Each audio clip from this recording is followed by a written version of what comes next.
Saya yakin bahwa kebakaran itu semua yang buat adalah bukan alam. Saya berpikir bagaimana tanah itu bisa meminimalisir luas kebakaran dengan benda atau zat atau mungkin cairan atau mungkin bahan yang kita rekayasa. Penindakan kita ini orang buahnya, terus manual.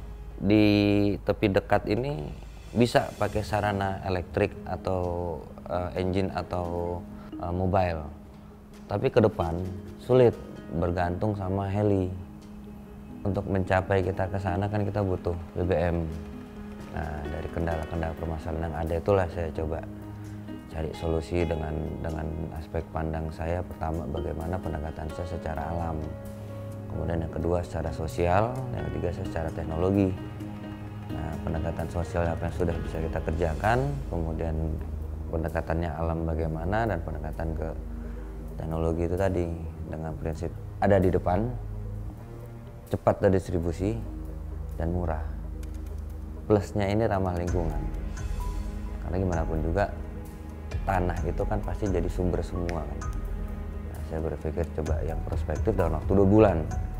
Pokoknya kita fokus, kita tebar, kita uji, termasuk untuk saya bisa menyuplai bahan bakar karena di sini potensinya sawit kan, kemudian limbah karena pabrik banyak. Nah, kita coba gimana bisa merekayasa.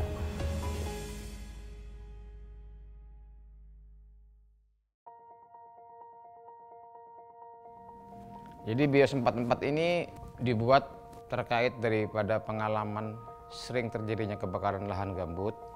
Saya membuat satu formulasi sehingga lahan gambut tidak lagi mudah terbakar. Akhirnya saya buatlah yang namanya Bios 44 ini yang fungsinya untuk merubah, meningkatkan kualitas lahan gambut menjadi lahan layak tanam tanpa melalui proses pembakaran pada awalnya. Bios 44 ini merupakan agen mikroorganisme yang ketika awal diaplikasikan ke lahan gambut yang pH-nya 3,5 sampai dengan 4, dalam waktu 1 bulan ke depan pH-nya akan semakin naik sehingga mendekati normal menjadi 6 sampai dengan 7. Fungsi lainnya memperbaiki lahan-lahan kritis yang rusak tercemar limbah, dan itu sudah kami lakukan uji coba di beberapa lokasi, dan apabila diaplikasikan di tanah dia akan membuat tanah menjadi lebih subur dan lebih berkualitas daripada sebelumnya. Kami sudah mengupayakan penyebaran bios melalui sarana terbang seperti helikopter, kita sebarkan di beberapa wilayah. Hasilnya 1 bulan kemudian lahan yang sebelumnya tidak bisa ditanami sama sekali menjadi tumbuh rumput, dan kemudian tanaman yang ditanam itu menjadi tumbuh seperti sedia kala. Dan limbah-limbah pembuangan air pabrik kelapa sawit, BOD, COD, komposisi lemak dan minyak semuanya mengalami perbaikan sehingga menjadi masuk pada standar baku mutu air limbah.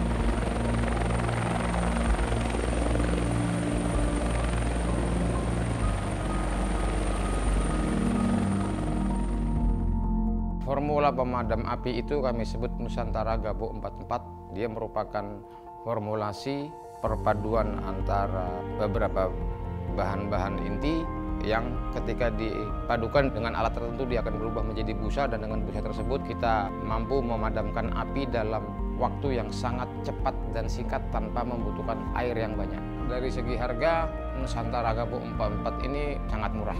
Bahan bakunya antara lain garam dan beberapa bahan kimia pendukung lainnya.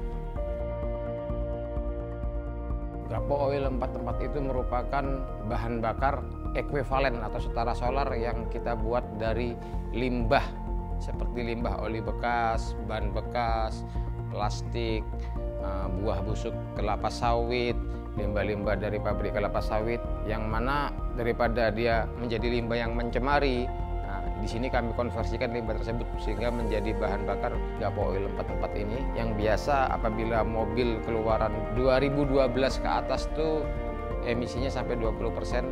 Dengan Gapo Oil 44 ini emisi yang didapat hanya 4,15%, yang artinya dengan semakin sedikitnya emisi itu membuktikan ekuivalen dengan terjadinya pembakaran yang sempurna. Jadi kualitas bahan bakar ini lebih di atas solar dex bahkan.